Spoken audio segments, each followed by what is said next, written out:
when I began streaming this music, I was mind blown. For me, music is business as usual. It's not a big deal. I play the damn guitar and that's it. But I forget that, like, people that aren't musicians truly, truly appreciate it. It's like warming your hands by the fire. You're listening to the Corbett Report. Welcome, friends. James Corbett here, CorbettReport.com, in a conversation that is being recorded on the 31st day of March 2020. And I think something that most of us can agree on is that we are all in a state of anxiety. Some people are anxious about catching viruses. Other people are anxious about catching tyranny, which is coming as a result of the fear and panic that's going on right now. Everyone is being put into a fear state. Billions of people being locked inside their homes. This is a mass psychological experiment that's going on, and unfortunately, if this is a war on an invisible enemy, or perhaps the visible enemy of the tyrants, it is a war of attrition. This is not something that's going to go away in a day, or a week, or even a month. This is going to last a very long time, and I fear a lot of people are going to get burnt out very quickly, investing all of their fears and anxieties and basically driving themselves into an early grave out of a sheer state of panic or concern or fretting and dwelling on the negative energies.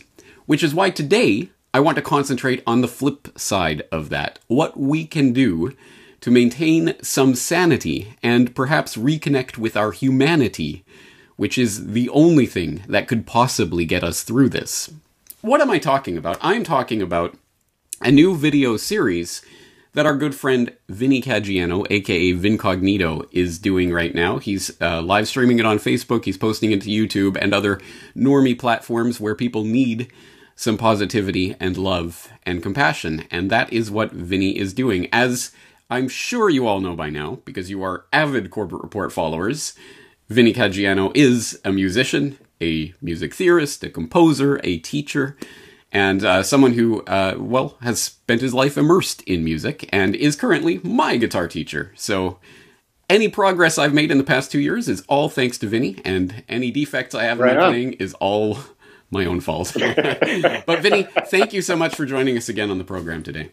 Of course, it's a great pleasure. It's a great pleasure. Yeah, it is a great pleasure, and let's put the emphasis on the word pleasure, because as I say, everyone is in a fear state right now. Everyone is focusing on the negative, and understandably so. These are very troubling and worrying times, but if we forget our humanity, and if we forget how to connect with that, we are going to lose the most important thing we have.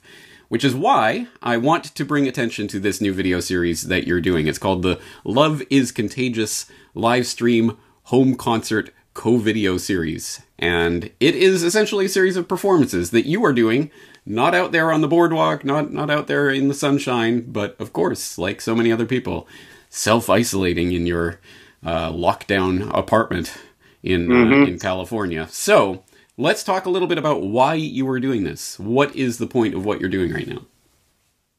Yeah, as soon as we started to really feel us being clamped in, I immediately got in touch with a buddy of mine who runs a radio show right out of Venice called Radio Venice. And I've had this urgent feeling like we have to get live performance and music out to people as a kind of comfort and also an inspiration.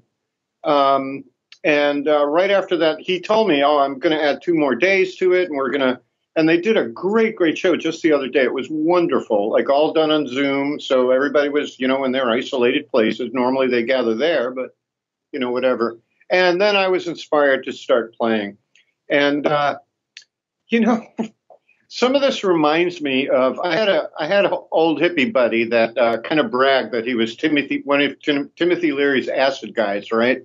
And he bragged to me that, well, I was there in San Francisco when the CIA was handing out the acid, right? And I'm so reminded of that moment that the whole thing backfired on the CIA. It really did, because everybody started saying, why do we need this society? Let's start our own. Of course it failed, but, I'm sure they had a lot to do with that failure. They probably stepped in and changed things. Point being, though, that Facebook, you and I know, is just a data collecting service for the NSA.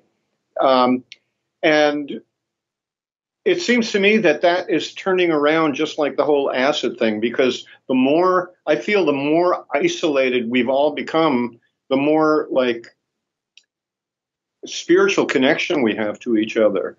And when I began streaming this music, I was mind blown. For me, music is business as usual. It's not a big deal. I play the damn guitar and that's it. But I forget that like people that aren't musicians truly, truly appreciate it. It's like warming your hands by the fire, So the response I got was ridiculous. I was getting all sorts of tips in my PayPal account and stuff like that, which was really helpful because things are bad, financially. So, yeah. So I was basically moved by, and the weird thing is, when you're live streaming on Facebook, it's kind of like you see your own image in a little chat window. If you're sitting far enough from the camera, you can't really see who's there or whatever, but you could feel them, and that was my experience. So my intention, my purpose is to bring joy to people. Most of my Facebook posts are either funny or musical. That's about it. On occasion, I'll post a James Corbett video, to which I get a whole bunch of flack. I had to remove 2 friends who called me an Alex Jones lover the other day, saying I was spreading dangerous information because the scientists were like arguing about this big panic, saying you don't need to panic, Well, actually, you see, that's part of, I think, the point, or I don't want to put words in your mouth, but that seems to me the part of the point of what you're doing is that, this information, when I present it in my way, is only going to go so far and with so many people, because a lot of people have their blinders up and will never want to cross that boundary into the conspiratorial. But everyone, well, not everyone, almost everyone on the planet can appreciate music and the intention behind it and the energy behind it and what ultimately is the creative act being modeled for people. I think there's a lot of valuable things that are embedded in just the act of creating music for people. And I assume that's why you call this Love is Contagious, but perhaps you can expand on that. Yeah, exactly. First of all, music is such a conveyor of this love. I used to say, I'm a bit of a mystic, and I used to say that every note I play is actually the energy behind it is God speaking through me, through my notes, But, I'll give you a prime example. Have you ever heard of the organization called Playing for Change? No. If you have not, you should totally check them out. And I guarantee you've probably seen one of your videos without knowing the name of the organization. I had the honor of being on one of their performances. And basically what he does is, now you're starting to ring a bell. I think I have seen that now that you say it, yeah. Yeah, well, what he does is he'll take a basic track and he'll have the performer put on headphones and they jam over the track. But then he goes around the world and has all these musicians playing together. And so I posted that one last week. And, it's always a big, hit and people love it. Lots of likes and all. But, the other day I decided to watch in its entirety the song The Weight. Okay. The 60s song by the band is a great, great song. And literally, James, it was so soulful and so beautiful. Tears streamed from my eyes watching it. And tears of like pure love and pure joy. Like, this is human soul right here. This is what we need to experience all together, that we all share in this soul. We all have it. It's just that non-musicians resonate through the music itself to it, sympathetic vibration. Well, here's my take on this, because I'm not a particularly mystical or hippy-dippy kind of guy, so I don't know if I come at it from that perspective, but here's what I love about this idea, is that this is modeling the act of creation and sharing, which is, I think, two things that we desperately need to maintain our connection with in this time as we get locked down and self-isolated and made more and more into basically automatons who are going to be told what to do and when to do it and how to do it, and you will go out and applaud at 8 p.m. and you will do this, you will stay in your house, you will live this regimented lifestyle. We have to, once again, reconnect with our humanity and our ability to create and to connect with other people through that humanity. That is important. And for other people in the crowd who may not be so mystically inclined, this is an important part of human nature. And I also want to stress, I don't think this is about music only and solely. I think a lot of people out there have different talents and abilities and things that they haven't had time to explore or have repressed for a long time. This is a good time to be bringing that out in whatever way you can, whether it's music or whatever other type of creative activity you can engage in. Because again, I think this is going to be extremely important for what kind of humanity is emerging on the other side of this global transformative event. And if we are regimented into automaton, who are just robots doing what we are told, then that is the end of humanity. What do you think about that take? Well, first of all, I am kind of hippy dippy and I am spiritual. And I have to say that I don't want to have a false sense of positivity about the future, but I keep getting the feeling that they're pushing this too fast and too hard. And if they try to isolate us for like 3 months or something like this, there's going to be a pushback, and it's going to be a serious pushback, especially here in America, because we're spoiled. We like all of our junk, you know. When we're held back from that, there's going to be something. And the thing is, too, it's not just pushback in the way of saying, I don't know, emailing your congressman or whatever like this, but also, again, back to the spiritual, it's a spiritual pushback. One thing I've said is that while there are some like meditation groups that are praying for humanity to get through this, probably with the wrong aim in mind, like, you know, they're worried about the virus and not the consequences of the political consequences of the virus, which you and I see really clearly, and it's very frightening to see.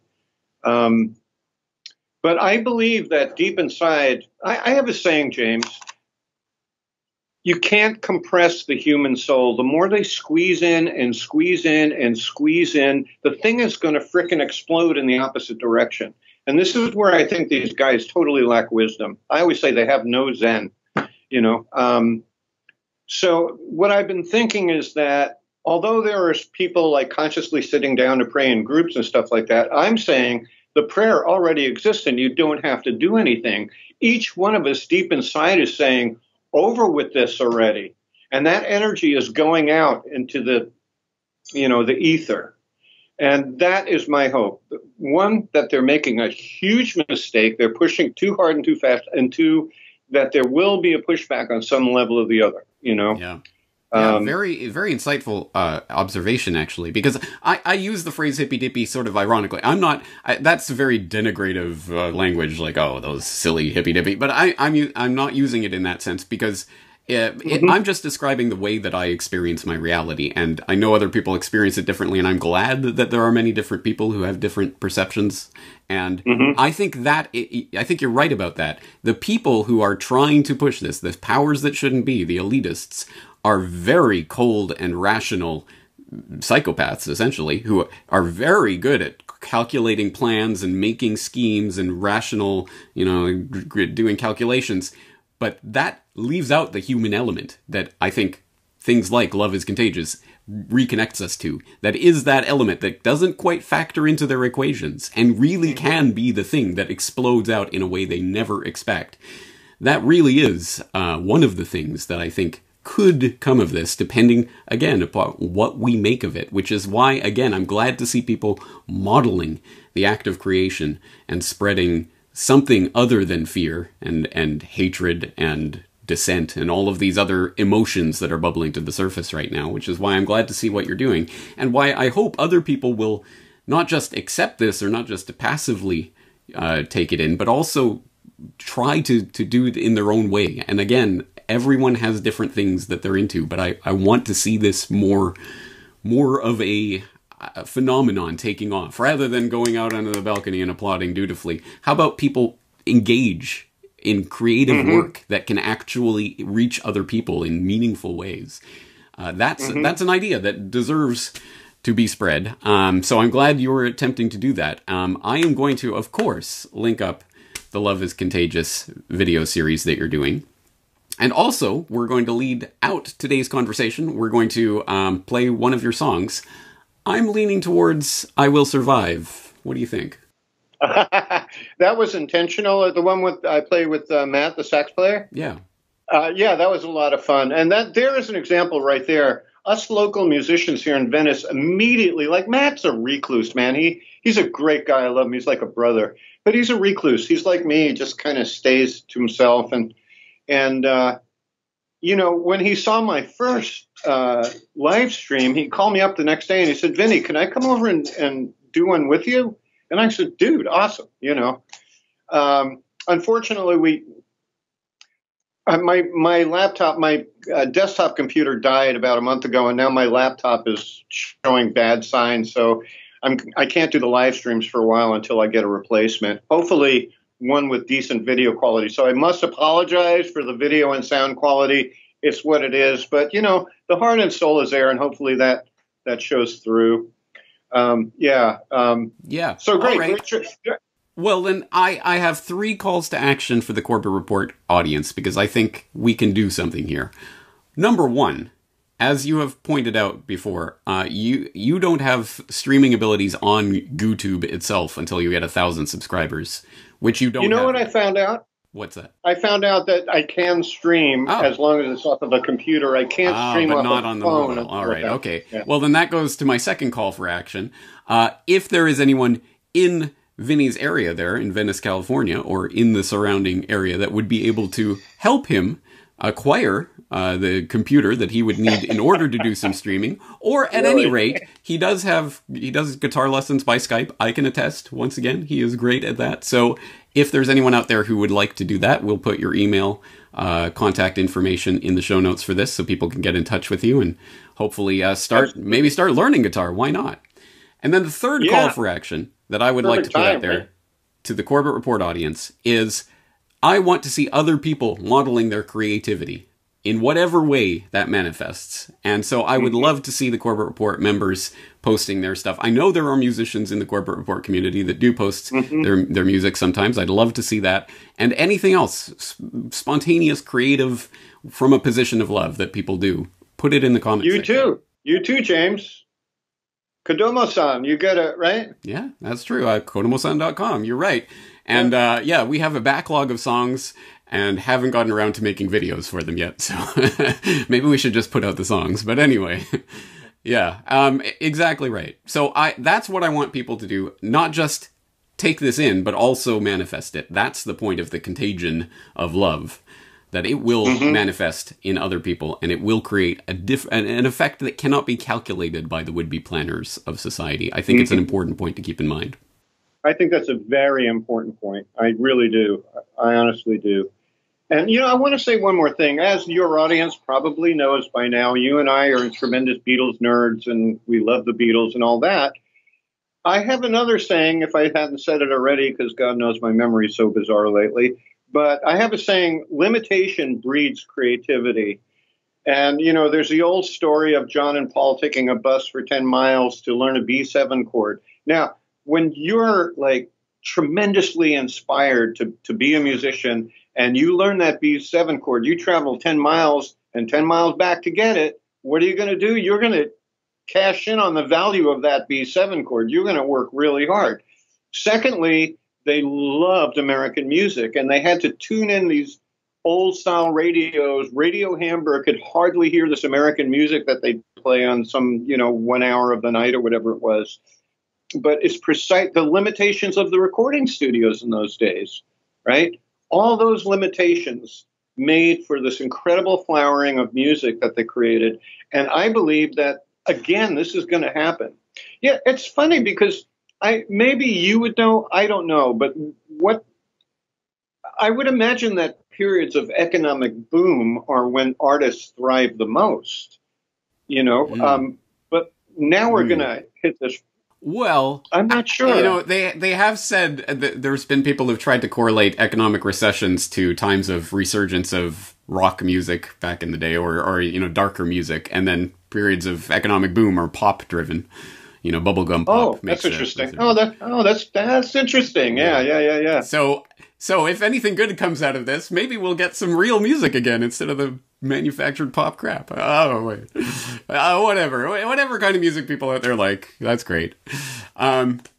Also, yeah, on that note, yeah, we do Beatles conversations.